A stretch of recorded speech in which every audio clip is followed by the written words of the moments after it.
ফেব্রুয়ারি আর March মাস মানেই পাহাড়ের বাতাসে তামাক পোড়ানোর ঝাঁঝালো গন্ধ। বান্দরবানের তামাক অধ্যুষিত গ্রামগুলোতে এখন নিঃশ্বাস নেয়াই দায়। জেলার নাইক্ষ্যংছড়ি, লামা, আলীকদম উপজেলার সর্বত্র তামাকের আগ্রাসন বেড়েছে। তামাক পাতা শুকানোর জন্য নির্মিত তন্দু বা চুল্লি থেকে নির্গত বিষাক্ত ধোঁয়া আচ্ছন্ন করে ফেলছে বিস্তীর্ণ জনপদ। এই বিষাক্ত প্রক্রিয়ায় অর্থের প্রলোভনে জড়িয়ে পড়ছে নারী ও স্কুল পড়ুয়া শিশুরা। তামাক পাতা গোছানো ও তন্দুলে দেওয়ার কাজ করেন নারীরা। এতে দীর্ঘমেয়াদী শ্বাসকষ্ট ও প্রজনন ঝুঁকিতে পড়ছেন তারা। অন্যদিকে শৈশব হারিয়ে শিশুরা মেতে উঠছে তামাকের বিষাক্ত কারবারে, যা তাদের স্বাভাবিক বিকাশ বাধাগ্রস্ত করছে। চুল্লিতে একদিক দিয়ে বনভূমির কাঠ উজাড় হচ্ছে, আর দিক দিয়ে ওই চুল্লির ধোঁয়ায় বাতাসে কার্বন অক্সাইডের পরিমাণ বেড়ে যাচ্ছে। তামাক কোম্পানিগুলোর বিভিন্ন প্রলোভনের ফাঁদ এবং তাদের বাবা মায়েরা এই ফাঁদে পা দিয়ে তাদের সন্তানদেরকে এই তামাক ক্ষেতগুলোতে কাজ করায়, যেটা তাদের ভবিষ্যৎ নষ্ট করতেছে। ভিগো ওয়্যার গার্ড প্রয়োজন মতো বাঁকানো যায়, অধিক চাপেও ভাঙে না। ভিগো।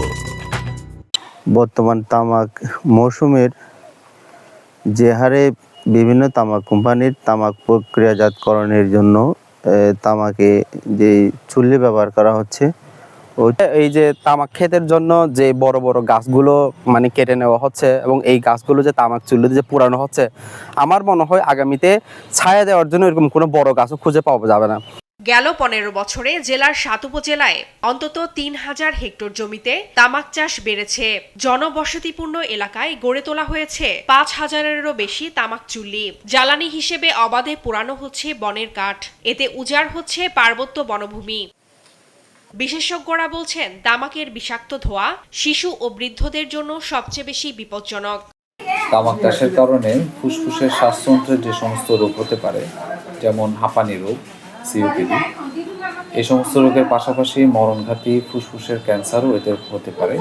এছাড়াও ত্বকের রোগ এবং আরও বিভিন্ন স্বাস্থ্য ঝুঁকিতে ওনারা ভুগে থাকেন। স্থানীয়রা বলছেন, পাহাড়ের প্রাণ ও প্রকৃতি বাঁচাতে বিষবৃক্ষ তামাকের হাত থেকে মুক্তি এখন সময়ের দাবি। ফারজানা আফরোজ টুম্পা, নিউজ ডেস্ক, দেশ টিভি।